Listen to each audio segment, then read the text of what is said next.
എണ്ണയിൽ വെളുത്തുള്ളി ഇട്ടിട്ടുണ്ട്, ഇഞ്ചി ഇട്ടിട്ടുണ്ട്, ബെഡിഷോപ്പ്, നാളികേരം ഇതെല്ലാം വറുത്തിട്ട് വറുക്കാൻ പോവാ. ഇനി അതിൽ കുറച്ച് കറിവേപ്പില,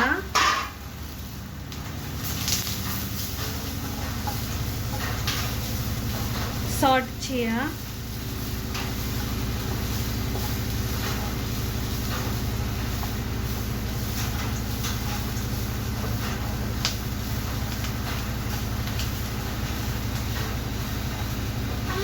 ബ്രൗൺ ആവുന്ന വരെ സോട്ട് ചെയ്തുകൊണ്ടിരിക്കുക. ലൈറ്റ് ബ്രൗൺ ആവുമ്പോൾ കുറച്ച് മല്ലിപ്പൊടി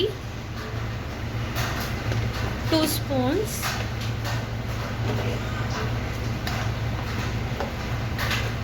പിന്നെ chilli powder, Kashmiri chilli powder നിങ്ങളുടെ എരിവ് അനുസരിച്ചിട്ട് ഇടുക.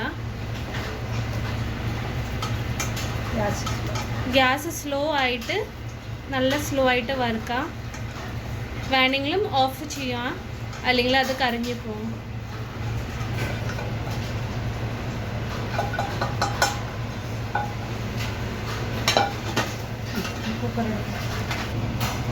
ഇനിയിപ്പോൾ കുക്കറിൽ നമ്മളെല്ലാം വേവിക്കാൻ വെക്കണം. Soya chunks, potato, tomato, cauliflower, sliced onion ഇതെല്ലാം ഇട്ടിട്ട് കുക്കർ വേവിക്കാൻ വെക്കാം.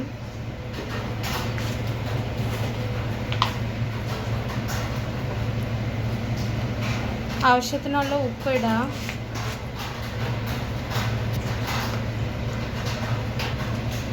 മഞ്ഞൾപ്പൊടി,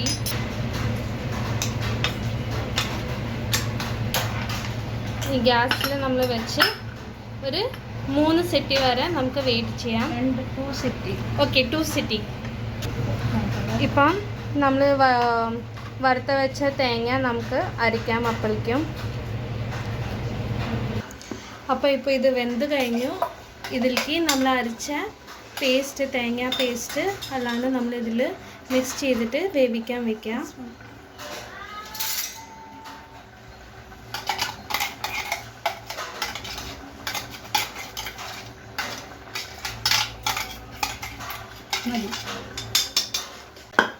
അപ്പോൾ ഇത് നമ്മൾ അരച്ച പേസ്റ്റ് ഇതെല്ലാം ഇട്ടിട്ട് ബോയിൽ ചെയ്ത് വെച്ചേക്കാണ്.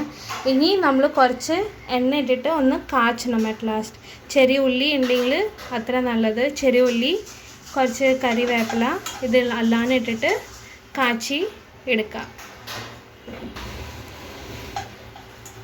ലൈറ്റ് ബ്രൗൺ ആവുന്ന വരെ കുറച്ച് കാച്ചാൻ നമ്മൾ.